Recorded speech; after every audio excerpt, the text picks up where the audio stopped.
Greetings, Talva. Hope you're well and you've had a fantastic week. So, a lot's changed, right? We've had a new slate, new chapter approved, new enemy detachments coming out. We've had terrain changes, both for layout 7 and 8 on GW, and now a big shake-up with the UKTC, having changed their entire map pack. And we've got a new army rule. That's a lot of change all in one go. So, what I thought I'd do today is do a follow-up from last week's video, and I will focus on the Montka detachment this time. I gave you a couple of Kion lists as a foundation to help you guys recreate your lists and prepare for the upcoming meta over the next couple of months. And this time I'm going to do it with Montka. And I'm also going to do a very quick kind of like tournament review of an event that I went to the previous weekend just gone, which is the Leeds Teams Tournament run by Carnage, Dyson Bolter, and had Leodis support them as well. So, Montka. Why is Montka really good right now? My thoughts on Montka are very simple. Montka is the way of the killing blow. It's almost like Cobra Kai, if you will. Strike first, strike hard, no mercy. So, I think Montka's really good as a disruption. People don't expect Tau to come at your opponent. They just don't. They're traditionally used to you castling up, riptides, tanks, whatever.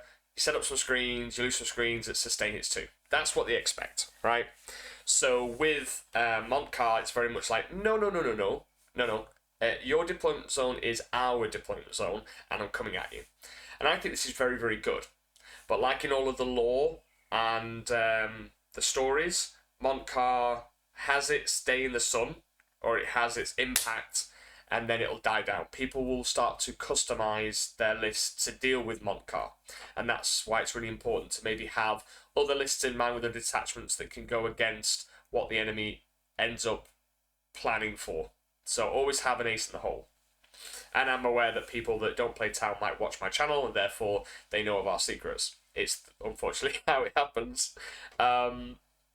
So, why is Montka really good? Well, in our traditional list building, we'll have elements of dealing with their infantry, or horde-style armies, and we'll have elements of dealing with anti-tank. Montka having lethals for the first 3 turns allows you to punch up into profiles that usually your infantry dudes or your small arms fire won't have any impact on, like big knights and whatnot. With lethals, you're able to bypass that. And Montka has a very powerful stratagem suite. So if we were just to go through these stratagems as a reminder, because there are people out there that have just joined this channel, or have just joined the greater good, and maybe, don't quite know about why certain detachments are more powerful than others. So let's go into Montka. So, Montka's stratagems. We have Pinpoint Counteroffensive, a 1 CP strat, which is honestly one of the best stratagems in the game. Why? Well, because when one Tau Empire unit, excluding recruit units from your army, was just destroyed, you can use the stratagem on that unit even though it was just destroyed. Until the end of the battle, each time a Tau Empire, excluding recruit, from your army makes an attack that targets that enemy unit, you just reroll the hit rolls. And it can be used in any phase. So, they've killed something in shooting. Cool. Pinpoint counteroffensive. They've killed something in the charge phase. Sorry, charge in the combat phase. Cool. 4 rerolls to hit. They've killed stuff in any other phases, like the movement phase. Or for some weird way that they've got maybe mortals that they can do. Cool. 4 rerolls to hit. In the charge phase, had they finished off a unit with tank shock? Cool. 4 rerolls to hit.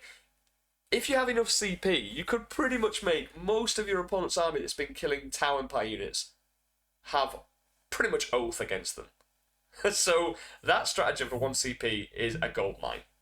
Then we have a very other popular stratagem called Aggressive Mobility. Nice and simple, auto advance 6. No need to roll for it, just zoom, zoom, zoom, let's go. Great on key units, which I'll get into when we go through the lists. Then we've got Focus Fire. Struggle with AP? Not a problem. Select 2 Tau Empire units, Until the end of the phase, each time a model in either of your units makes an attack, it can only target that enemy unit, and only if it is an eligible target for that attack. And when resolving that attack, improve the armor penetration characteristic by 1. So, 2 units, dogpiling onto 1, extra AP, beautiful. There are some key units that will really make use out of this. Missile Finance, for example. Missiles are great, long range, strength 7, AP 1, 2 damage. The AP is a little bit lackluster because of armor and contempt and various things. You can ignore cover, so you don't need to worry about that. But suddenly becoming AP 2 is really good. Combat Debarkation. So breaches, as we know, have an innate rule which says that they can reroll wound rolls when your opponent is on an objective. Sometimes clever people will put their unit off an objective and they're like, well, you're not going to get your reroll wounds anymore. But actually, with the stratagem, anything that gets out a Tau Empire infantry unit that gets disembarks from a transport this turn, till the end of the phase, each time a model in your unit makes an attack, targets the closest enemy unit, you can reroll the wound roll. Sweet. So breaches, 4 rerolls to wound. Pathfinders, 4 rerolls to wound. And then when you combine that with potentially 4 rerolls to hit, you can see where I'm going with this. Lots of synergy in terms of rerolls, rerolls, you have rerolls, you have rerolls. Right. Then we're getting on to some of the expensive stratagems that can be situational. Pulse Onslaught, it's 2 CP, too expensive in my opinion, but can actually be quite critical depending on a scenario that you might be in. 1 Tau Empire infantry unit from your army that's just shot, and 1 enemy unit, excluding monsters or vehicles, is hit by one or more of those attacks.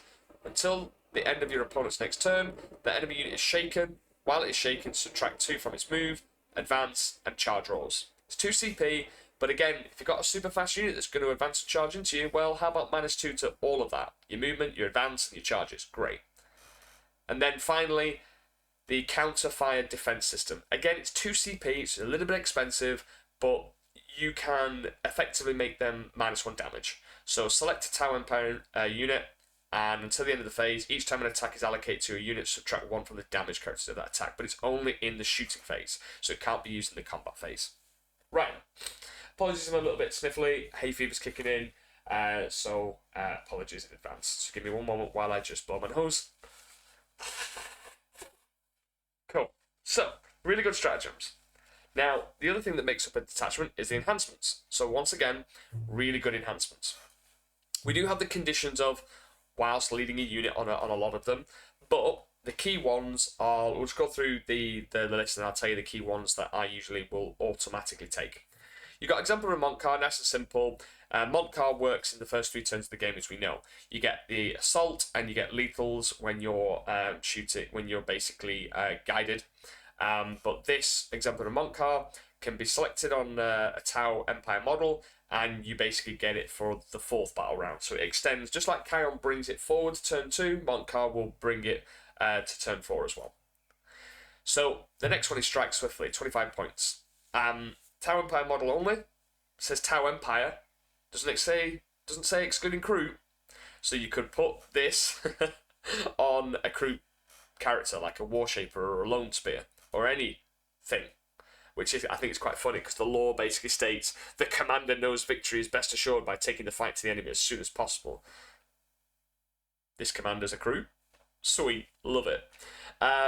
So granting, it says here, before any moves are made using the Scout's ability, you can select up to 2 friendly Tau Empire units within 6 of the bearer that do not have the Scout's ability. Until the end of the battle, all models in those selected units have the Scout 6 ability. So make sure your units that are within 6 of the bearer, not the bearer's unit, and then you can give them Scout 6. Really good on Devilfish. Really good.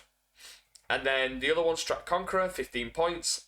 While it's on the battlefield, start the first battle round before the first turn begins. Select 1 objective mark on the battlefield while a friendly Tau Empire model is in within range of that objective, and the bearer is on the battlefield. Add 1 to the friendly model's objective control characteristic. This is really good because it gets around Battle Shock. If you pick your expansion objective, so the one that you wanted to hold, and let's say your Battle Shock, usually you would not hold that point. But Battle Shock reduces you to obviously 0, and then this enhancement puts you up by 1. So you go down to 0, but then you get +1, so it's 1. It can work on things like Hounds that have OC 0, go to OC 1, And it can basically add some really nice kind of like buffs to your OC outside of like usually battle shock ruining your day. This enhancement helps you out here.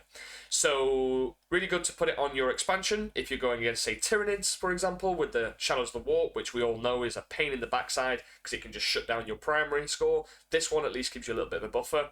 Or if you're going on the aggressive and your opponent's got lots of pieces that can be high OC on their expansion, then you can put this on their objective and go, well, when I'm coming at you, my Pathfinders will go from OC1 to OC2, my Breaches go from OC2 to OC3, and anything else that's going on there, even Crisis Suits, go to OC2 to OC3. So really good, gives you a lot more play when it comes to holding and denying primary. And then finally, Coordinated Exploitation. This is the one where basically a Tau Empire model, when he's an observer, any models in a guided unit will have sustain hits 1 while targeting their spotted unit. Now, I've already gone onto like the wording of this in previous things, but just this is how it's intended to work, and that's the way I'm going to be running it. This unit basically is the observer, spots the unit, everything going into that spotted unit will have sustain hits 1. 40 points, bit pricey, but can be quite good. And I've got a really funny, janky build to show you at the end of this, version 4. And it's quite funny. And you're going to look forward to it because it's crazy. You'd be like, what? Anyway, right.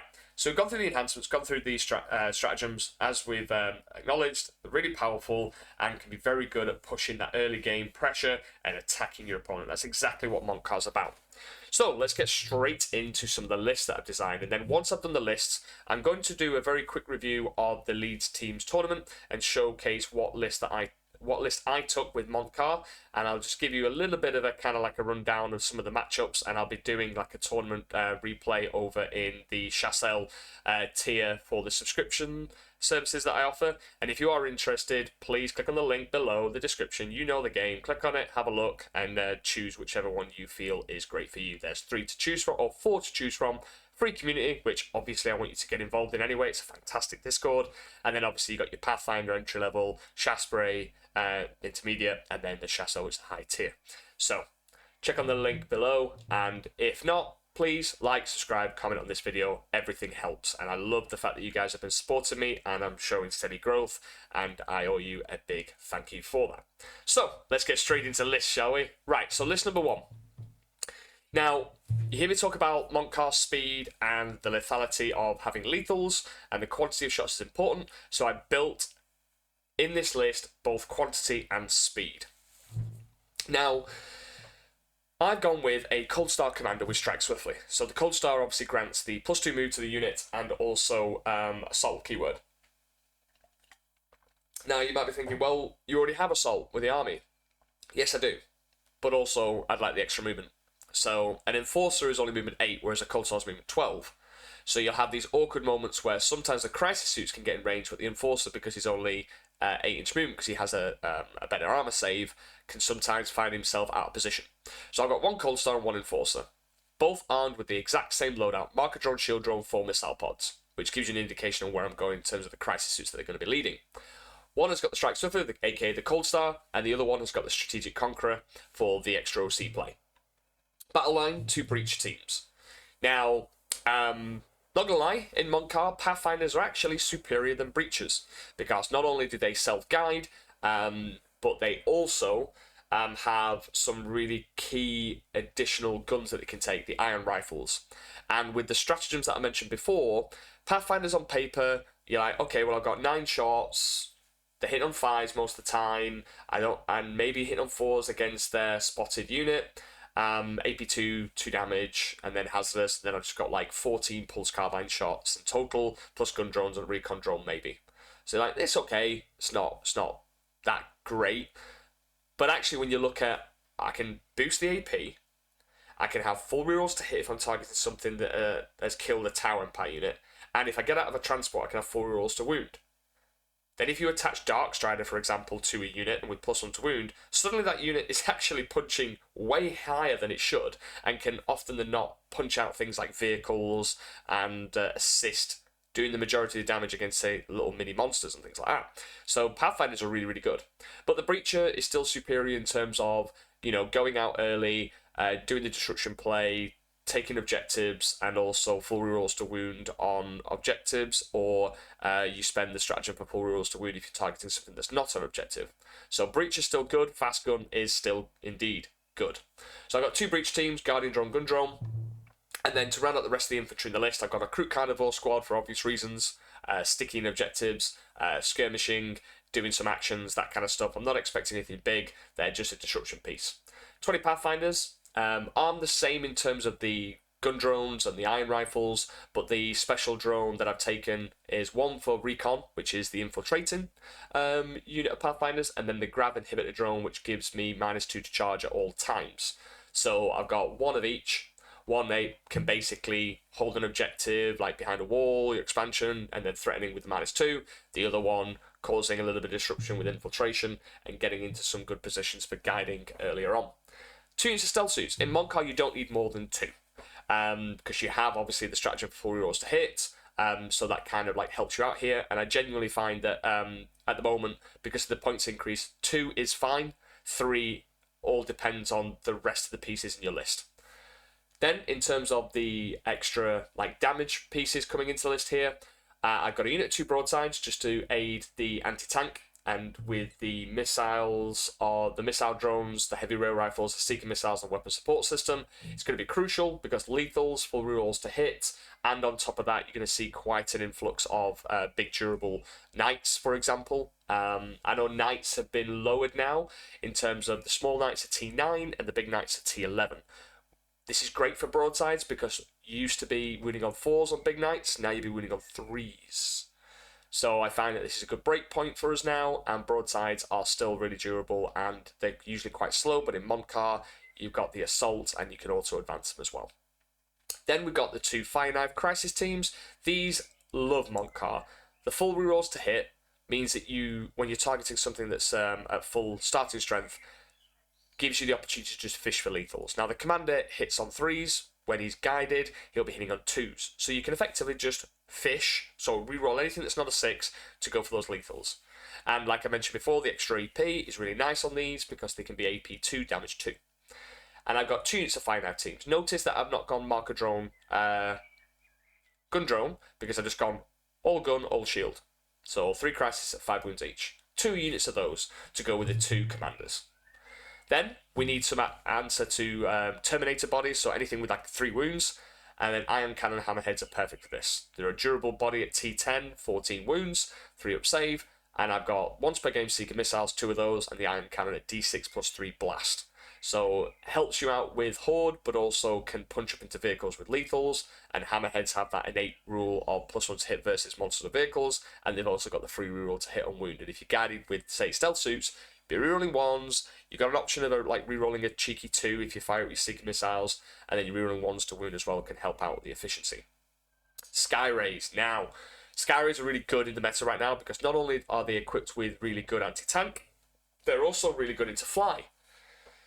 You're seeing a lot of Demon Princes about, a lot of bloat drones, lots of things with fly. So Sky Rays, with rerolls to hit, and then their innate gun is twin linked, so strength 14, AP 3, D6 plus 1, could be AP 4 with the extra AP strat, but twin linked, it's really good. And then when they're targeting anything that's maybe used and pinpoint counter-offensive stratagem, they're going to be 4 rerolls to hit anyway against that target. And on top of that, they have a mark like keyword. So if you're running low on observers, maybe you've taken someone, necessary losses, like a stealth team, pathfinder team, then the Sky Rays can also guide in a pinch later on. And then to round out the list, you've got 2 Devilfish. So nice and simple. This list has decent mission play, very good speed, good anti-tank, and good elites as well. So it's got 1, 2, 3, 4, 5, 6 hulls. It's got the 2 Sky Rays, 2 Iron Hammerheads, 2 Devilfish. Got a broadside team, got 2 units of Crisis team, 2 units of Stealth, 2 units of Pathfinders, Crew, and 2 units of Breaches and Devilfish. Brilliant. Nice and well-rounded. So this is the version 1 list. I think this would be very, very good on all-terrain formats because it's got the speed. And now we move on to version 2. The reason I've done a few different variants is because a lot of you might not have these models. And also maybe you just don't like broadsides, for example. Maybe you want like piranhas or more infantry, and I've designed some lists around just that to give you a bit of flexibility. I will be putting all these lists in the description of the video, so you will have access to them, so make sure that you do click in the description and you will be able to get these lists free of charge. Now, version 2. I will still always take one commander with the strike swiftly, with the missiles, with the finite team in all these lists, because I just find they're very, very good. And the one thing I forgot to mention before is that the enforcers, even though they're slower, they grant armor contempt. So if you look at the enforcer's datasheet ability, from ranged only, you reduce incoming AP by 1. And when you give them cover and AP and reduction of AP 1 means that effectively they ignore an AP 2. So if they're hitting you with AP 3, you're going to be on a 4-up anyway, which is the equivalent of Sunforge's 4-up inbuild. So they can actually be very, very durable. And it forces your opponent to overcommit into them. So, Enforcer strikes swiftly, same loadout before, 2 breaches the exact same, Crute, 2 units of Pathfinder is the exact same, and 2 units of Stealth Suit. So that pretty much won't change in most of these lists, apart from 2, the one weird one which I'll review at the end, and another one which is more infantry based.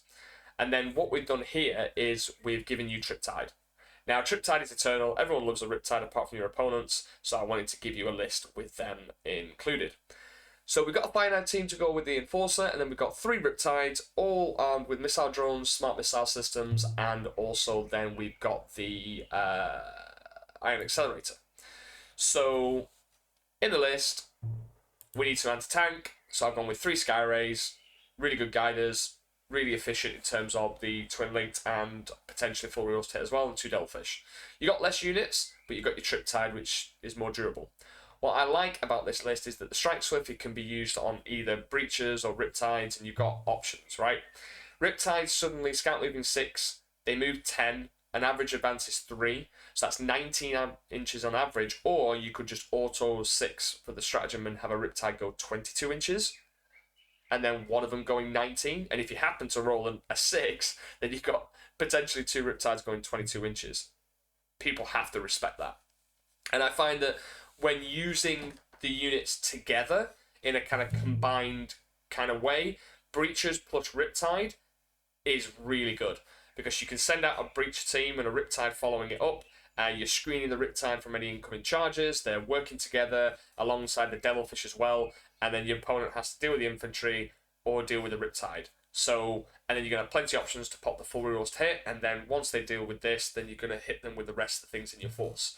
So you've got a circle of triple Riptide, plus Breachers, plus Bodies, plus Guiders, you got it all, and then you got your anti-tank of the Sky Rays. So for those Riptide lovers, there it is. Right, going into version 3. Now, version 3, I've gone with more of a kind of like MSU build. So you hear a lot of people talking about, well, you need to have at least like, you want to aim for like 19 to 21 units, you know, just to be able to have your action economy alive when you, and what I mean by that is like small pieces to go and do actions, yeah? You don't want to be doing, for example, cleanse with a Riptide, yeah? You want to be doing it with something that's cheap, cheerful, and it's not going to disrupt your macro strategy, but you need to have pieces to be able to do that role. Now, single character in this, just strike swiftly, missile pod, enforcer. 30 breaches. So 10 more than usual. I do like 30 breaches. It does work. You've got lots of infantry. You've got a unit of Crute, and you've got 20 Pathfinders and 2 Stealth. Finite team as per usual, or missiles. And then we're going to have very much kind of like an Imperial Guard style list here. So loads of infantry dudes followed up by loads of hulls, and that's pretty much the concept. Now we've got 2 Iron Hammerheads, Seekers and Smart Missiles, 3 single Piranhas, 3 Sky Rays, so, and 2 Devilfish. So this is quite heavy on the hulls, so I appreciate that not everybody will have this many hulls, because it's 1, 2, 3, 4, 5, 6, 7. One top tip for the hulls, if you are purchasing them, do not glue the turret or the Devilfish turret on the top. Leave it open, because what that allows you to do is like swap and change. And also, if you like magnetize the front, you could put the burst cannon or the little sensors for like a Sky Ray or a Hammerhead, and then do not glue your drones in, because you can kind of like just pop them out easily as well. So when you buy, say, a Hammerhead, it could be all 3 variants. And what you can actually do is your drones, which obviously now we either just take markers, but your drones, especially the recon drone and the Pathfinder, can slide into the hole at the top of a Devilfish and just cover that hole. So there's a couple of top tips. So anyway, back to the list. The idea is here, it's like a Need for Speed list, alright? You've got, like I said, plenty of infantry, plenty of stuff coming in and out of Devilfishes, lots of guiders, but then what you've got is you've got these 3 single piranhas. The piranhas can actually go and hunt early because the scout moved 9. So, scout moved 9, they move 14, so that's already 23 inches without an advance. So, 23 inches and a charge, an average on a charge is 7. So you could go 30 inches with the charge. You can go in, shoot something, try and battle shock something, because I'll get onto that ability in a second, and then charge, or you could advance and still shoot and just block. Piranhas are fantastic for the points cost, because piranhas can go, right, I got utility, so if I want to maybe battle shock you, maybe I pull off a battle shock and you're now OC0, I could then charge onto the objective, and I'm now OC2, you're OC0 because you were battle shocked, and cool, I get storm hostile objective, or tempting target, or whatever secondary is telling you to go and storm the enemy's objectives. They are really good for tempting target, because if your opponent picks one that's all the way at the other side of the board, then piranhas can easily get there with the speed. Even if you have to spend the auto 6, it's 5 points, right? But also, piranhas, because of the weird size, they're easy enough to hide, and they're easy enough to block certain areas of the board to stop your opponent from moving into a decent position. And they're also really good. Don't expect one to go and one pop a transport, okay? But 2 of them, strong chance that they do that. And because you're going to be pushing forward with things like your Pathfinders or your Breaches anyway, you can guide for that quite comfortably. And when you guide, they're going to be obviously a +1 to hit, and you're not having to reveal 3 guiders for 3 single piranhas, for example. You would just now just do 1 guide, done, dusted, all 3 piranhas can go into that target. So piranhas are definitely MVP with the new guiding rule, because you'd never reveal multiple guiders to have piranhas pull this off, but now you only need 1 guide against that target. Happy days. Fusion Blast and 2 Seeker Missiles is not good, and they're a bit annoying. T7, 7 wounds. And if they do kill it, 4 rerolls to hit against you. So, very good. 3 Sky Rays, 2 Hammerheads, 3 Piranhas, 2 Devilfish. It's a lot of hulls, and it's all fast. In terms of units, you've got, count the Commander. If you count it all separate, because obviously technically if they kill the Crisis Suit, then you've got the Commander to deal with. So it's 1, 2, 3, 4, 5, 6, 7, 8, 9, 10, 11, 12, 13, 14, 15, 16, 17, 18, 19, 20 units. A lot of units, MSU style, let's go. Right, version 4. This is the funny one. Okay, so I revealed this in the community, the Shasui, and I enjoyed seeing everyone go, "What is this? What are you doing, you madman?" So we talk about stat check lists, right? Stat check being the key word. You've come up to the table with something that, if your opponent does not have the tools to deal with it, they're just going to lose the game, because they cannot deal with it. A prime example. Knights now taking 5 big knights. If you've got no anti-tank, you're just going to have a really bad time. If an opponent has taken an all-infantry list and you've taken all anti-tank, you're going to be in for a bad time. That railgun, cool, it's killed 1 fire warrior, as an example. And what people do in their lists is that they understand now 40k has become almost, the decent knowledge is now available everywhere. So people are far better players because they've got access to lots of information done by very good content creators and access to top lists and theory way more than they ever had in the past, which is a good thing.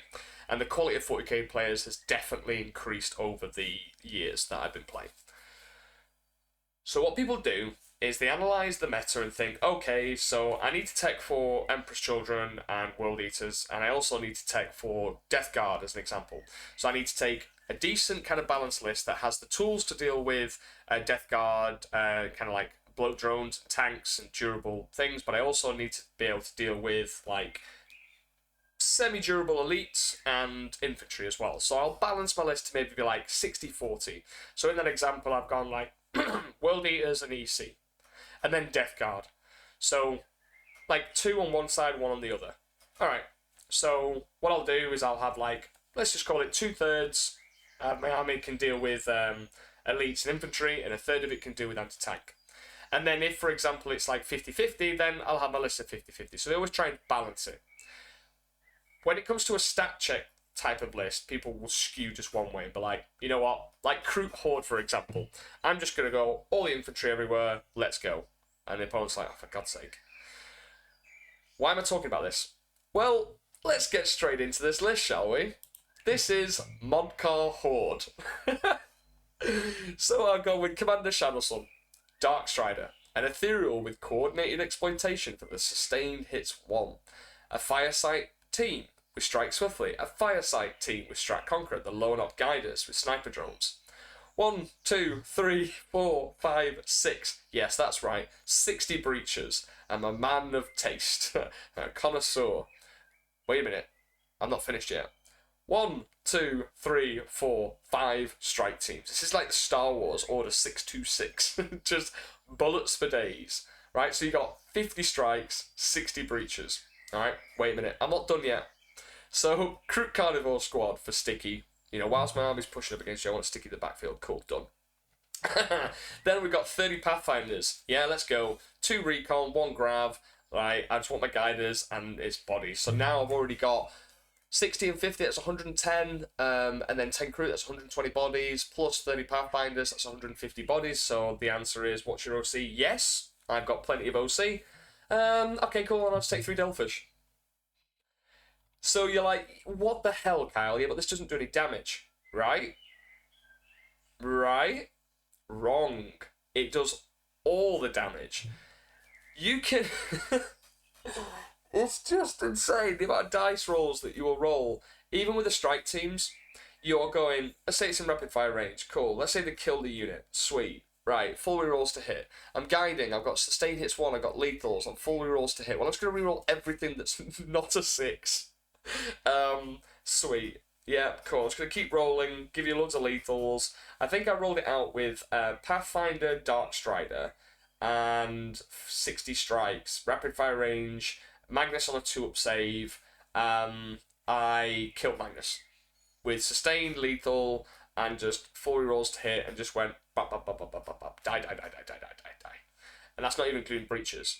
So this is a pure, like, absolutely going to just screen you out the board. I've got OC for days. I could put your expansion objective on the Strat Conqueror because I'm not going to struggle to hold my own. And then anything that goes on there is going to be OC3 or OC2. 2 for Pathfinders, 3 for everything else. And I'm just going to run it with a load of bodies. And I'm going to win the game that way. We had a member just go out, right, I'm going to try this on TTS. And he did. He had great fun. Even on TTS, moving that many bodies must have been painful, buddy. But yeah, surprised him in terms of the damage that it did. So yeah, that is a definition of a stat check, what the fuck type of list. So you've got it all there. So if you've enjoyed these kind of lists that I've done, don't know where my webpage has gone. Give me 1 second.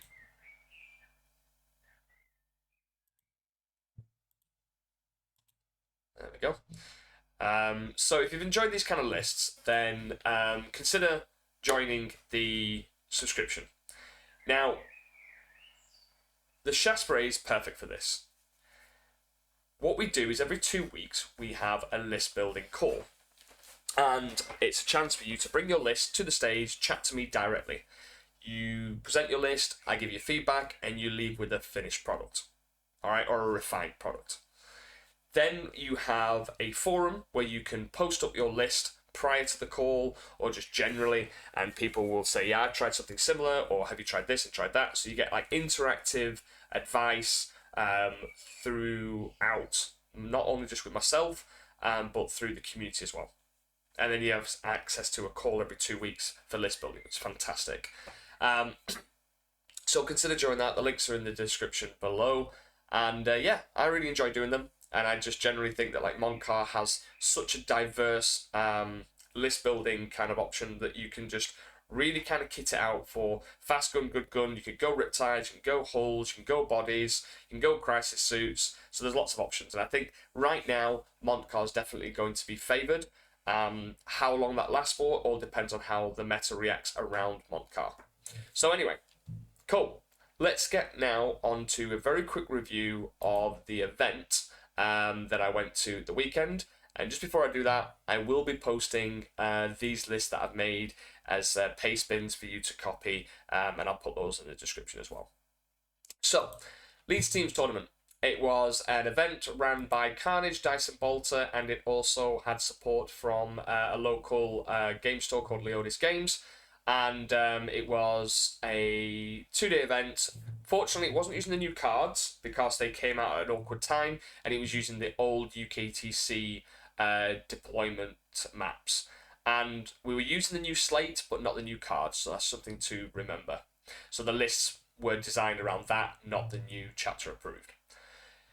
So the total amount of teams were in attendance was 16 teams of 5, and it was so much fun. So hats off, boys, you absolutely aced it, and I can't wait for future events run by you in the next year. I know you're probably planning to do a couple a year maybe, but I definitely sign me up. I'm in.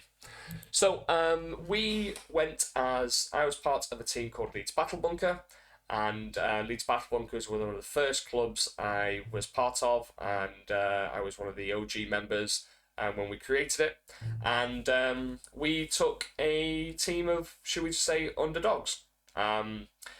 Me and Andrew are part of 2 other teams. Andrew Bourbon is part of War Masters. He's always been a connoisseur when it comes to his Imperial Knights, so it gave him a good opportunity to pull out them again.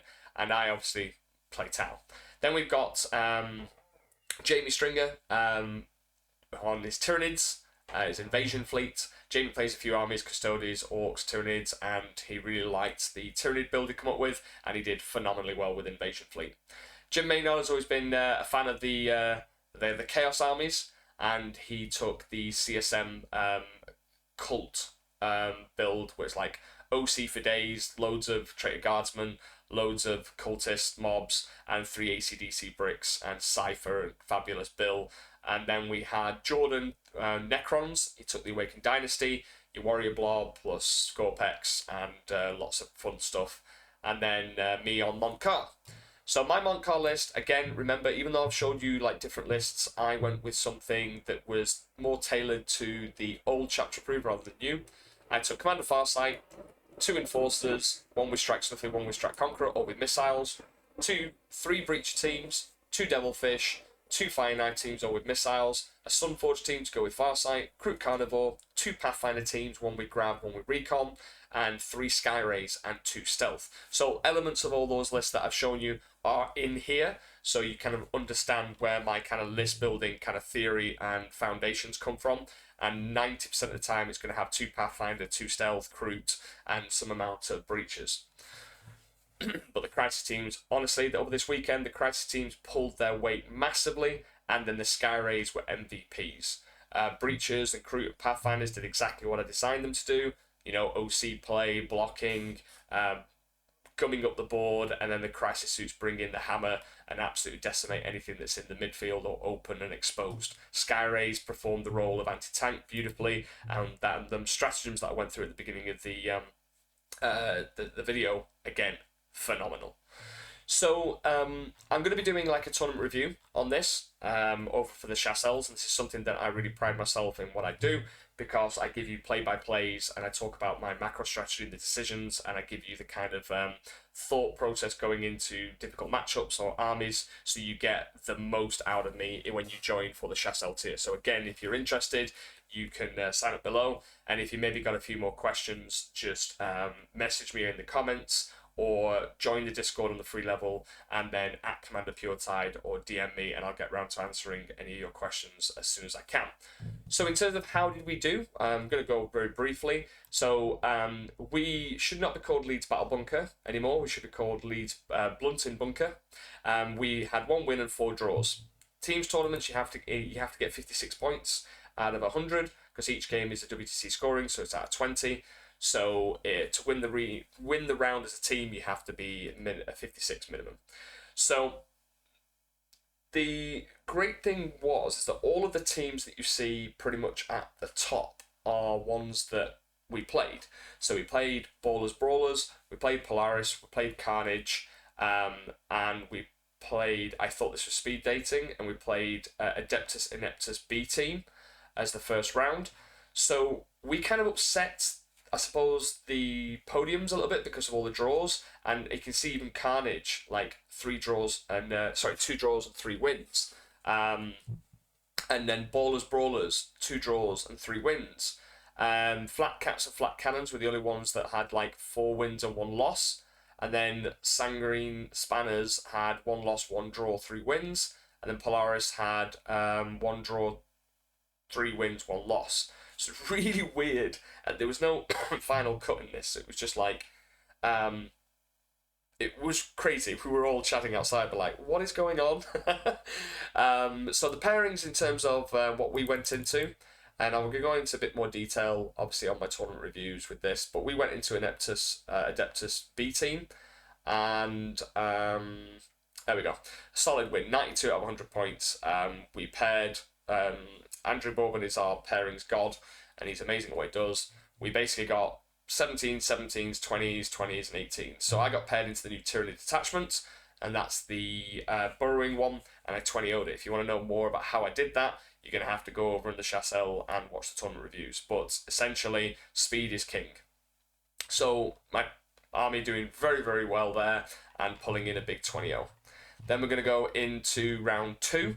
So round 2, we went into, Leeds Battle Bunker, went to Polaris, and that was a 53-47. So a winning side of a draw, but still a draw nonetheless. Really good team. I ended up going into World Eaters, the Berserker Warband, on Purge the Foe, and able to pull out 14-6. There's some interesting plays that happened here, and some interesting things to watch out for in the World Eaters list, especially around their Hellbrutes. So that was an interesting game, and Purge the Foe can be quite a low scoring wins. Like usually I probably maybe pushed more like 16-4, but with Purge the Foe being like hold, kill, you can easily get some basic primary points. So if you remove out the first turn, you're going to get 8, 16, 24, 32 points minimum. So again, it's hard to push the differentials in this. So we drew that round, and then in round 3, we went against Carnage.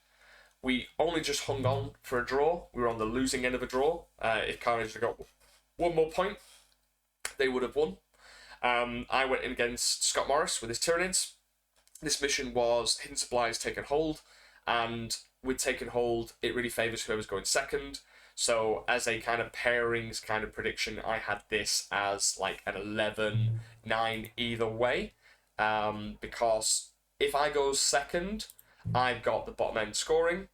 He has got Shadows of the Warp, which can obviously interrupt my scoring, but I've got the Strat Conqueror, and I've got sticky objectives, my home field, so I've got ways of holding on to primary, and if I go first, Scott gets to hold on to the end game and score the 15, and then can use Shadows to disrupt and drop me to like 5s or lower, it can drop me from 10s to 5s, which can impact and push the differential, hence why I have this 11-9 either way. But I think in this game, Scott played an excellent game, very good player, like I said, an absolute gent, and I think what kind of happened was a combination of 1, Shadows, 2, going second, and my cards exactly weren't great. And Elictor, and Scott will like this if he's watching this, Elictor just not dying, which is really frustrating me and tilting me. So overall, Scott got the 12, and I got an 8, so I was still pulling in points to the team, and we ended up in a draw. Then we go on to round 4, and we were against Brawlers. Again, another solid team. And what's funny about this is that Matthew and Christopher Langton are on Mind Goblins with me as well. So you've got a Mind Goblin on Leeds Battle Bunker versus 2 Mind Goblins on Ballers Brawlers. And they're very good players, and they've pretty much been rocking out with Tyranids and Demons for as long as I've known them, which isn't that long, but since they joined Mind Goblins, that's their speciality. And pulling in 2 big wins, 14 and a 15, okay? And then we've got me versus Carl Cook, a very, very good player. I really enjoyed the game. I'm like the Timu version of him. He had tattoos, and he's bigger than me, but we're both bald and beard and beautiful, right? So we played each other to an exact kinky 69-69 draw. So he was running Imperial Knights, big knights, little knights, knights everywhere. Some really interesting swings that happen in that game, like him failing certain key charges, me failing like an output when I need to kill a big knight. But overall, finished on a 10-10 draw, like the definition of a 10-10 draw. And then we had some good wins from Jim and Jordan that helped balance the first 2 losses from the Langton brothers, which ended up as a 51-49. So another draw. Then finally, we go into round 5. We were going against, I thought this was speed dating, has some really good players from Dead Dread Gaming. And you got Stephen Platten on GSC, Mark Pilkington with Emperor's Children, Charles Gould taking Deathwatch, and there was a few Deathwatch armies there, which is really interesting to see, and they have a very, very good output. So, and then World Eaters and Astronauts Arm done by Nathan and Tom May on World Eaters. I had a really good game versus Nathan. He was running the Recon detachment. We were playing on a very drawish mission, which is Scorched Earth. So managing to, this was pretty much like midway through the game, or like end of turn 2, it was like 31-31, or like going around 31-31, so it's like really, really drawish. And then because I was going first, I was able to push and really kind of pressure the scoring element on the primary. And there's some really interesting plays that I did within this to push to that 14-6. And spoilers, they came over because we were the last ones playing in this round. They needed a 6 out of Nathan, and my team needed me to get 15. If I got the 15, we'd have won the round by 1 point. Sadly, it didn't happen, but it was kind of annoying how it didn't happen. But that's my bad. But it was really funny. So overall, really, really good. We ended up finishing 6th, I believe. Yeah, but we went undefeated. So rock and stone, baby. We just didn't move, and it was a really good, fun event, and I learned a lot. The new guiding mechanic, fantastic. Montka, fast gun, good gun, is great. It was able to pressure people and make them have to actually protect their assets and not just think I'm going to castle up. So I really enjoyed that element of the Montka gameplay. So for you that are maybe, too used to playing kind of Kion and you kind of get stuck in your deployment zone, switch to Montka, learn the way of the killing blow, and trust me, you'll enjoy it. Takes a little bit of practice, but you will enjoy it. So guys, thank you so much. I wanted to keep it under an hour, and I have done just that. If you have any thoughts of your own around the new changes, any thoughts around your detachment of choice, please leave comments, engage in the YouTube algorithm, and that will help this video reach more people. I'd like to thank you for all your comments and your likes and subscriptions and subscribes on YouTube over the last couple of weeks. It's been, amazing for me to see. And I do my best to try and interact with you all, but obviously it's a lot of comments that have been coming through, so it's hard to keep on top of, but I do appreciate it nonetheless. So have a fantastic week, and I will speak to you all soon. Take care, guys. Bye now.